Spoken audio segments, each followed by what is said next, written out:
नमस्कार दोस्तों, स्वागत है आपका हमारे official YouTube channel GS bye Neeraj sir में। कैसे हैं आप सब? मैं उम्मीद करता हूं स्वस्थ होंगे, मस्त होंगे, अपनी तैयारी में व्यस्त होंगे। बेटा, आज का जो वीडियो है प्राविधिक कला से संबंधित है और टेस्ट पेपर 4 है। आप सब जानते हैं इससे पहले हम लोगों ने टेस्ट पेपर 3 तक कर रखा है। ये टेस्ट पेपर होते क्या हैं? तो बेटा, प्राविधिक कला में आप सब जानते हैं 100 नंबर का एक ही पेपर होता है। 100 नंबर का एक पेपर है और इस 100 नंबर को टोटल 6 खंडों में डिवाइड कर लिया गया है।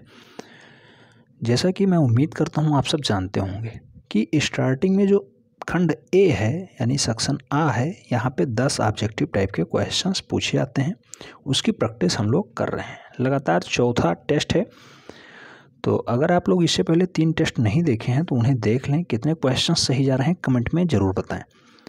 अगर चैनल पर नए हैं, चैनल को सब्सक्राइब कर लें, क्योंकि यहाँ पे आपको प्राविधिक कला की तैयारी, साथ ही साथ टीजीटी पीजीटी से जुड़े सभी महत्वपूर्ण नोट्स, वीडियोज़ और क्लासेस आपको मिलती रहेंगी। कोई भी इन्फॉर्मेशन होता है आपको सबसे पहले यहाँ मिल जाएगी।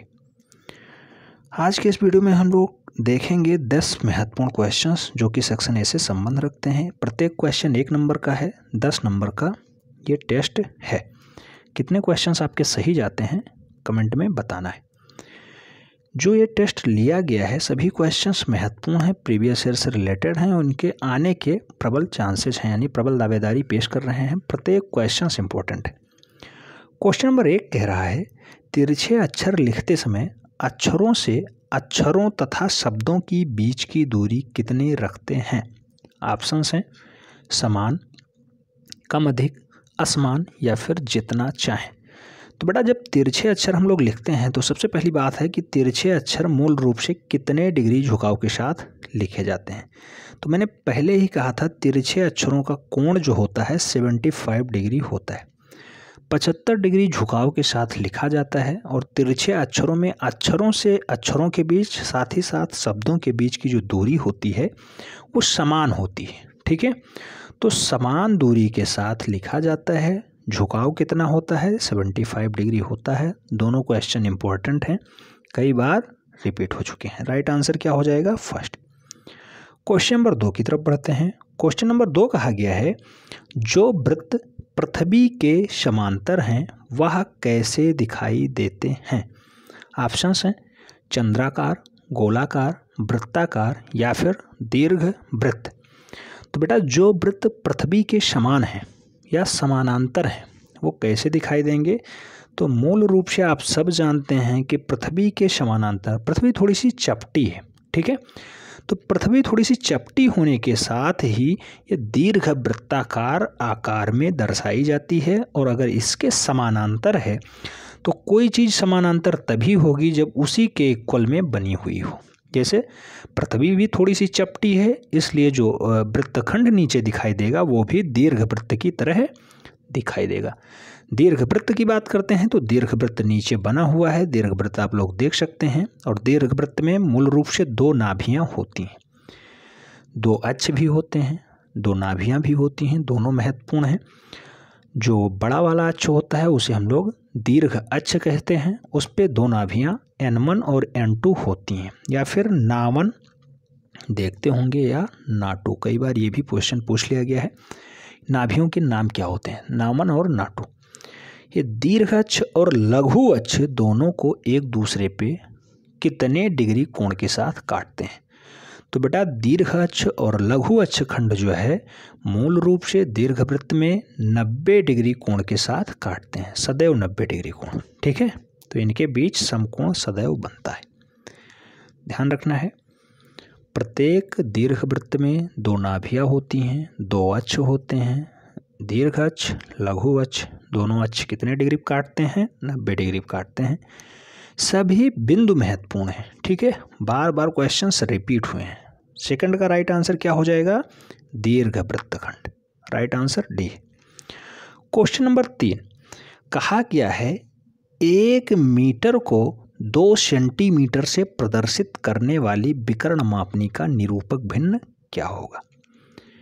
बेटा, 1 मीटर को 2 सेंटीमीटर से प्रदर्शित किया जाता है। RF पूछ लिया गया है।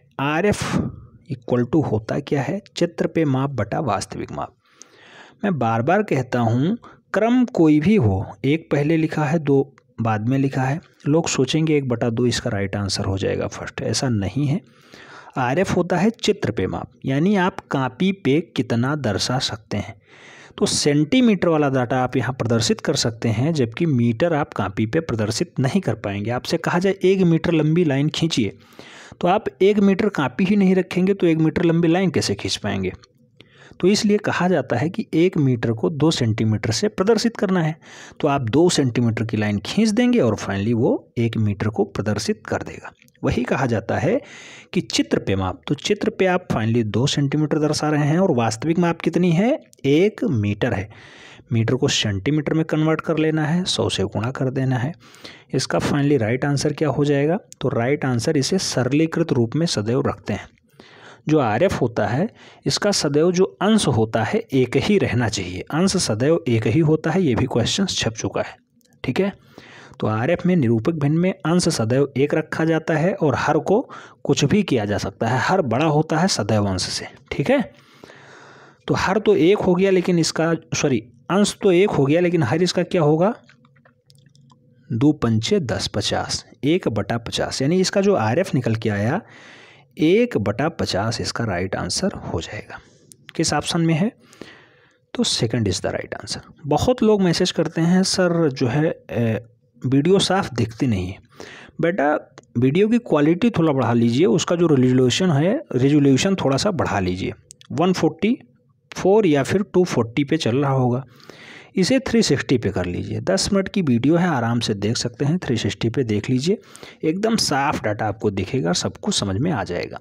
पेन पेपर उठा के आप लोग बैठिएगा, नोट डाउन अवश्य करना है। बहुत से बंदे मैसेज करते हैं सर RF नहीं समझ में आ रहा है। बेटा RF पे हम लोगों ने लगभग 20 क्वेश्चंस कर रखे हैं, लगातार 20 क्वेश्चंस। सभी की लिंक डिस्क्रिप्शन बॉक्स में दी हुई है, उसे आप लोग अवश्य देख लें। RF बहुत आसान है।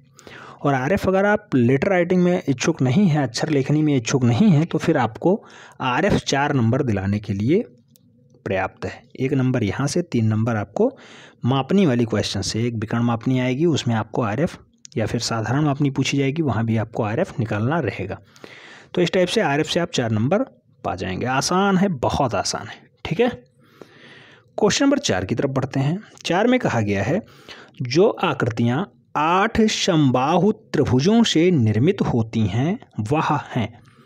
ऑप्शंस हैं अष्टभुजाकार सूची स्तंभ, चतुष्फलक, अष्टभुजाकार समपार्श्व या फिर अष्टफलक।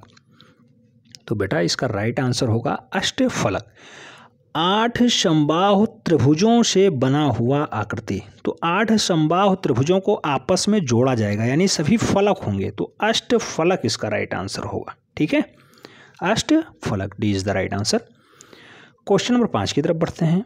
क्वेश्चन नंबर 5 में कहा गया है स्पर्श रेखा दीर्घवृत्त में किसे स्पर्श करती है। 4 ऑप्शंस दिए गए हैं।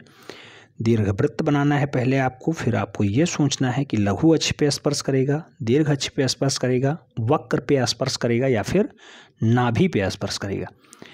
तो बेटा स्पर्श रेखा सदैव दीर्घवृत्त खंड के वक्र पे, वक्राकार, कहीं भी अगर इस साइड में भी स्पर्श करती है तो किसी एक बिंदु पे स्पर्श करते हुए आगे निकल जाती है, तो वो सदैव वक्राकार भाग पे स्पर्श करती है, ठीक है। ना लघु अक्षखंड होगा, ना दीर्घ अक्षखंड होगा, ना नाभि। नाभि तो अंदर होता है, ये होता है N1 N2, ठीक है, ना1 ना2।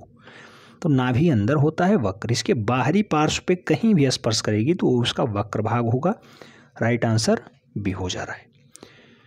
क्वेश्चन नंबर 6 की तरफ बढ़ते हैं। क्वेश्चन नंबर 6 में कहा गया है दीर्घवृत्त में कितनी नाभियां होती हैं। मैंने स्टार्टिंग में ही बता दिया था दीर्घवृत्त में कितनी नाभियां होती हैं।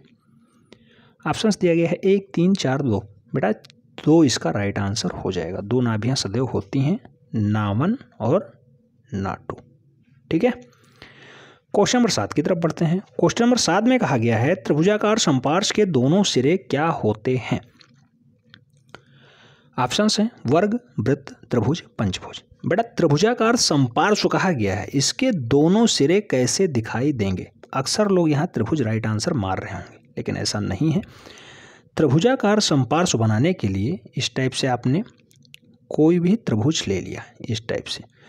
अब इसका समपार्श्व बनाने के लिए पंचभुजाकार भी हो सकता है, ये भी त्रिभुज है, ये भी त्रिभुज है, और इस टाइप से भी त्रिभुज ही बनेगा और इस टाइप से भी त्रिभुज ही बनेगा। तो यहाँ मैक्सिमम पंचभुजाकार या पंचभुज ऑप्शन में है, तो पंचभुज हो जाएगा। षष्ठभुज, अष्टभुज अगर ये भी ऑप्शन में होता तो यही राइट आंसर बनता।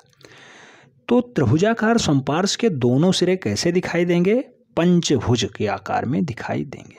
ठीक है, तो राइट आंसर डी हो जा रहा है। यहाँ षष्ठभुज होता तो षष्ठभुज राइट आंसर होता, अष्टभुज होता अष्टभुज होता राइट आंसर। ठीक है, उम्मीद करता हूँ ये वाला क्वेश्चन समझ में आ गया होगा। नोट डाउन कर लीजिएगा, बहुत इंपॉर्टेंट क्वेश्चन है, कई बार रिपीट हुआ है। क्वेश्चन नंबर 8 कह रहा है 4 सेंटीमीटर 10 मीटर को प्रदर्शित करता है, ऐसी विकर्ण मापनी का निरूपक भिन्न क्या होगा? ऑप्शंस हैं 4/100, 1/250, 4/250 या फिर 1/500। मैं पुनः कहता हूँ RF होता क्या है बेटा? RF होता है चित्र पे माप बटा वास्तविक माप। चित्र पे माप सदैव छोटा होता है, सेंटीमीटर वाला होता है। 4 सेंटीमीटर हो गया, 10 मीटर को हम लोग सेंटीमीटर में कन्वर्ट कर ले रहे हैं, 100 से गुणा हो जाएगा। 4 25 हम 100, तो इसका जो RF निकल के आएगा 1/250 हो जाएगा। समझ में आ गया?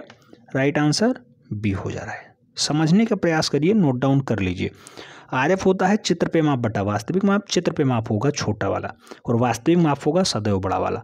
ये ध्यान देना है। इकाइयाँ यहाँ सेंटीमीटर में है, यहाँ मीटर में है। सेंटीमीटर से सेंटीमीटर के बराबर कर लीजिए। उसके बाद RF का कोई इकाई नहीं होगा कि लास्ट में आपको यहाँ मीटर या सेंटीमीटर लगाना है। ये भी क्वेश्चन छप चुका है। RF का इकाई होता है, कुछ नहीं होता बेटा। RF का कोई भी इकाई नहीं है। ठीक है, तो उम्मीद करता हूँ RF वाला ये क्वेश्चन समझ में आ गया होगा। राइट आंसर भी हो रहा है। क्वेश्चन नंबर 9 कह रहा है किसी वृत्त की त्रिज्या a है तो उसका क्षेत्रफल क्या होगा? ऑप्शंस हैं πr², πa², 1/3 πr³ या फिर 1/2 LA। तो बेटा अगर वृत्त की त्रिज्या a है तो उसका क्षेत्रफल सदैव πa² होगा। राइट आंसर बी हो जाएगा। लास्ट क्वेश्चन है, कहा गया है एक आयत की लंबाई a और चौड़ाई b है, उसका क्षेत्रफल क्या होगा? तो बेटा आयत में लंबाई गुणे चौड़ाई ही उसका क्षेत्रफल होता है। ये a है, ये b है। अगर ये 4 होता, a की वैल्यू 4 होती, b की वैल्यू 6 होती, तो इस आयत का जो एरिया होता वो 24 हो जाता। ठीक है, वही कहा गया है एक आयत का लंबाई a है, चौड़ाई b है, तो इसका एरिया क्या होगा? AB हो जाएगा। ऑप्शंस कौन सा सही जाएगा? D is the right answer. तो ये थे 10 महत्वपूर्ण प्रश्न जो सेक्शन ए के लिए मोस्ट इम्पॉर्टेंट हैं, आने के प्रबल चांसेज हैं इसके। ठीक है, तो सभी क्वेश्चंस इंपॉर्टेंट हैं, नोट डाउन अवश्य कर लिए होंगे। हमें उम्मीद है आपको ये क्वेश्चन सभी समझ में भी आ गए होंगे। अगर समझ में आ गए हैं, वीडियो लाइक कर दो, फ्रेंड्स के बीच अवश्य शेयर करो जिससे अधिक लोग लाभान्वित हो पाएँ।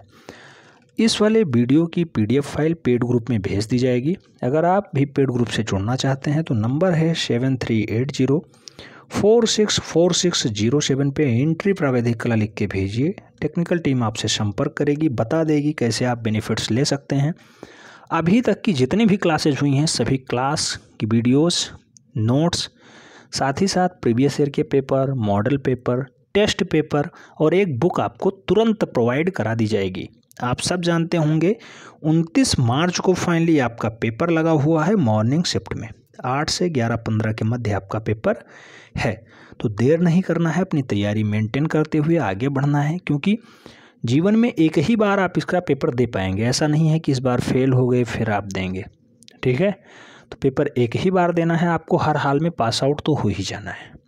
पेपर देंगे तो आप पास आउट हो जाएंगे, हमें उम्मीद है, क्योंकि 100 नंबर का पेपर है और फाइनली उसमें 40 नंबर आपको ऐसे ही मिल सकते हैं। अगर थोड़ी बहुत मेहनत कर लेते हैं तो मिल जाएंगे। लेकिन हमारा जो टारगेट है यहाँ पे 90+ स्कोर का है। 90+ आप लोग अवश्य लेकर के आएंगे, 100 में 90। ठीक है, उम्मीद करता हूँ समझ में आ गया होगा। मिलते हैं नेक्स्ट वीडियो में, तब तक के लिए जय हिंद।